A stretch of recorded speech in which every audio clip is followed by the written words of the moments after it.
9:30 a.m. November 13, 2025. The sky above Novo Ogario on the outskirts of Moscow shook violently as metal rained down. Ukraine launched a surprise attack with 20 MiG-29 jets, cutting through Russia's defense and throwing Moscow into chaos. Russia responded, immediately activating its S-400 Triumph and Panzer S-1 defense systems. Explosions filled the sky. Debris from Ukraine's drones fell like hail. But it was too late. Ukraine had breached Moscow's heart, where 24 senior Russian officials had gathered. Underground in Ukraine's secret command bunker in Kiev, analysts were stunned.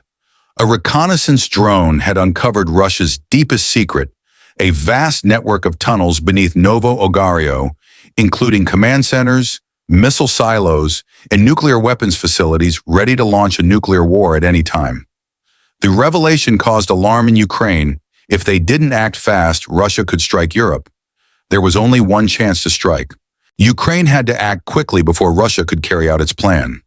Ukrainian Defense Minister General Mail Arno grimly assessed, "We have one shot. We must act now or it will be too late." 10:02 a.m. Operation Black Lantern was activated. The plan unfolded in two phases. Phase 1, Ukraine launched 230 UAVs, including the UJ-26 Bober ER Shmamel 400 and Kestrel X, designed to overwhelm Russia's radar. Phase 2, 20 MiG-29 jets equipped with stealth technology, Kh-31P long-range missiles and radar reduction systems were set to strike key targets. Ukraine had spent 24 hours analyzing every weak point in Russia's defense, particularly blind radar spots and weaknesses in the Novo Ogario structure. They found 14 vulnerabilities, 2 of which could bring Russia's defense down in less than an hour. 11:05 a.m. Phase 1 commenced. 230 UAVs launched from 3 different directions penetrated Russian airspace. Russia's radar immediately turned red with alarms. Ukrainian UAVs disrupted the radar systems, scrambling all signals on Russia's early warning screens. Russia's missile defense systems fired rapidly, but Ukrainian UAVs expertly dodged the incoming missiles, continuing to their targets. The last operational radar systems of Russia were completely neutralized, crippling their entire defense network. As FSO, Russia's elite defense unit, scrambled to deploy forces, their communications were severed within 11 seconds. Ukraine continued to unleash drones, creating a storm of false signals that threw Russian command centers into panic. They had spent most of their missile stockpile, but the attack continued relentlessly. At Novo Ogario, when the first Ukrainian missiles hit, buildings collapsed and Russia's underground system was destroyed completely, but the worst was yet to come. 11:21 a.m., the real battle began. As the MiG-29s descended from the clouds, Russia's radar couldn't detect them. 20 MiG-29s with stealth coatings and advanced electronics entered Russian airspace. The MiG-29s cut through the air, opening their bays to release Kh-31P missiles, targeting the remaining radar stations. 12 Ukrainian missiles streaked at Mach 3.2, obliterating the last of Russia's radar stations. A series of massive explosions shattered windows, knocked out surveillance towers, and left Russia's defensive infrastructure in ruins. Russia fired back with S-400 missiles, but it wasn't enough. Only 5 of the 12 Ukrainian missiles were intercepted. With 6 missiles remaining, Ukraine destroyed vital structures in Novo Ogario. Key buildings were torn apart, and Russian officials were buried in rubble. The next wave of MiG-29s released precision missiles, hitting command domes, tunnels, and vital infrastructure. A large-scale attack wiped out every military facility and command center in Novo Ogario. 12:12 p.m. Novo Ogario was no more a sea of fire and rubble.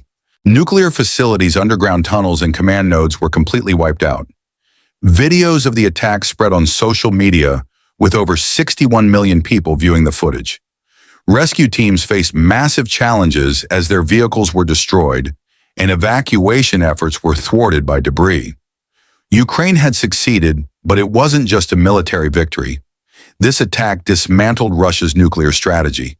What Ukraine destroyed wasn't just a military base, it was Russia's plan to escalate the war.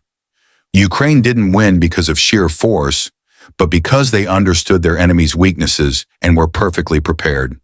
When the smoke began to clear, Moscow realized the truth. An impenetrable fortress can fall in an instant if your enemy knows exactly where to strike. Novo Ogario had fallen, and it symbolized the collapse of Russia's power structures, marking a turning point in the war. Ukraine had done what many thought was impossible. They had defeated the seemingly invincible, destroyed Russia's supposedly indestructible defenses in just one morning. But on November 13, 25, the calm sky above Novo Ogario, an exclusive area on the outskirts of Moscow, suddenly trembled as if struck by a powerful shockwave. Ukraine's surprise attack had begun. A fleet of 20 MiG-29 fighter jets descended from the skies, breaking through Russian defense systems, and Moscow was plunged into chaos. Russia's sophisticated S-400 Triumph and Panzer S-1 defense systems immediately activated. The sky erupted in a series of fiery explosions as the first of Ukraine's drone swarms collided with Russia's missile defense. But it was already too late. Ukraine had breached the core of Moscow's defense network, where over 24 of Russia's top officials were gathering. The battle was just beginning. Meanwhile, Ukrainian intelligence, working tirelessly in a secret bunker beneath Kiev, had uncovered shocking data. A LEA-100 Sentinel reconnaissance drone had penetrated Russia's airspace, unnoticed, revealing a massive underground network below Novo Ogario. This network included missile silos, nuclear weapon control rooms, and highly classified strategic command centers. Russia had built a fortress that could launch a devastating nuclear attack on Europe at any moment. Inside the bunker, Ukraine's top military officials reviewed the data in silence. The revelations were stunning. Russia was preparing a move that could reshape the European front.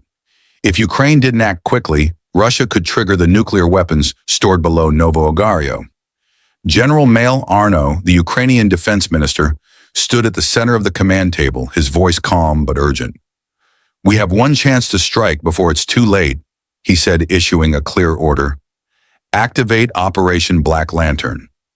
Operation Black Lantern was an ambitious plan with two critical phases. Phase 1 would involve launching a swarm of 230 UAVs to overwhelm Russian radar systems, creating an electronic battlefield that would leave Russia's defense in disarray.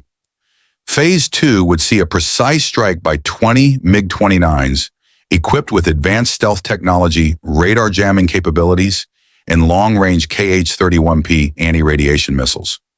Ukraine had spent the past 24 hours analyzing every vulnerability in Russia's defense system, identifying 14 critical weaknesses. Two of these weaknesses were fatal, the key to breaking Russia's seemingly invincible fortress. At 10:02 a.m., the first wave of drones was launched. The UAVs were designed to confuse and overwhelm Russian radar, cutting through the sky at speeds of up to 380 km/h.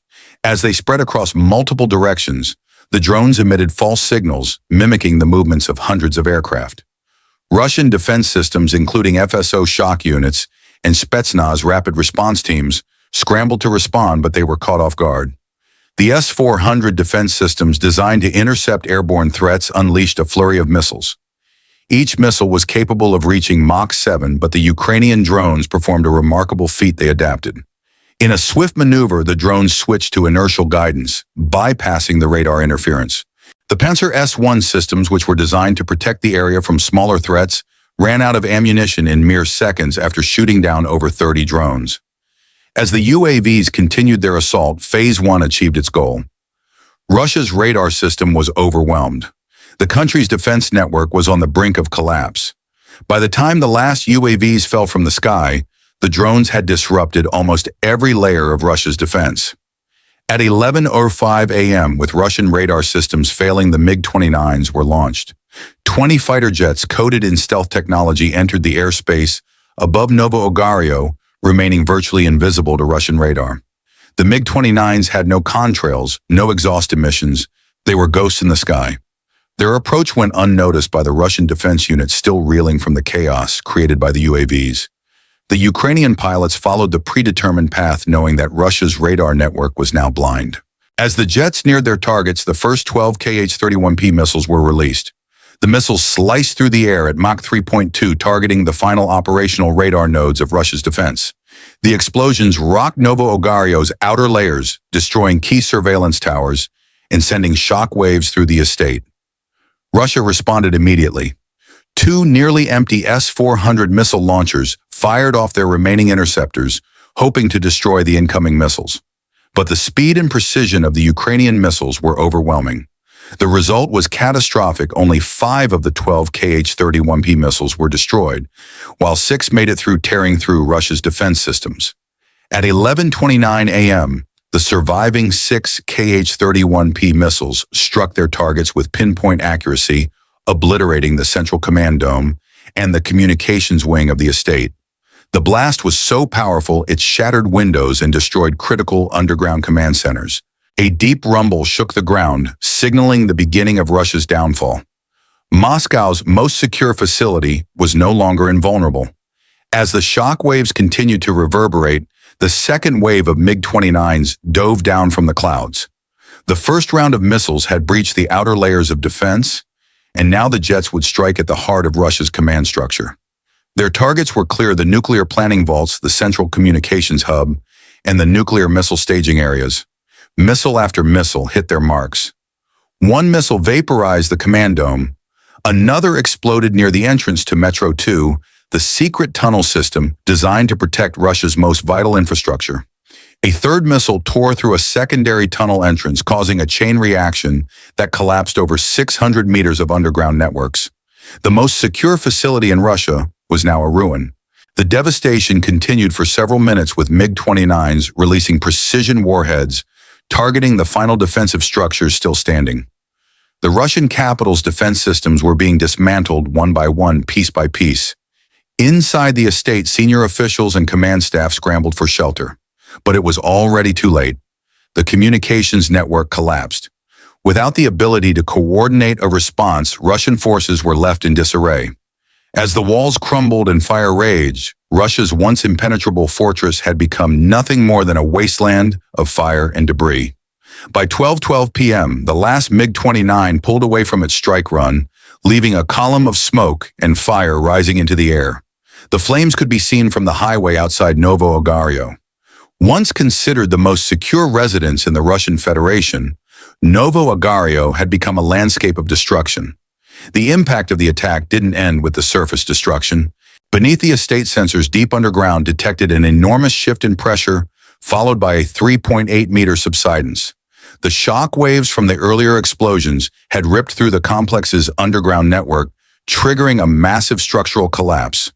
Within 43 seconds, over 520 meters of the main tunnel system collapsed, sealing off the Metro 2 junctions that had taken over a decade to build. The Russian forces inside the estate were trapped. Rescue teams rushed in, but found themselves hindered by devastation. Most of the emergency vehicles had been destroyed, overturned, or rendered immobile by the shock waves. Some officials were severely injured. Others were buried beneath the rubble. At 12:14 p.m., another secondary explosion occurred beneath the courtyard. The thermal battery bank, capable of providing 214 megawatts of emergency power, ignited, sending a shock wave 27 meters into the air and obliterating the remaining service corridors. The underground city below Novo Ogario, a 46-hectare complex with its reinforced chambers and nuclear command vaults, was now gone. The Russian government scrambled to seal all communication channels, but it was already too late. Civilian witnesses living along the Rubioka corridor uploaded videos of the explosions, the flaming debris, and overturned armored vehicles. Within minutes, over 61 million people had watched the footage. At 12:17 p.m., Ukrainian intelligence transmitted a simple but powerful message to Allied channels: Metro 2 node deactivated. Strike successful.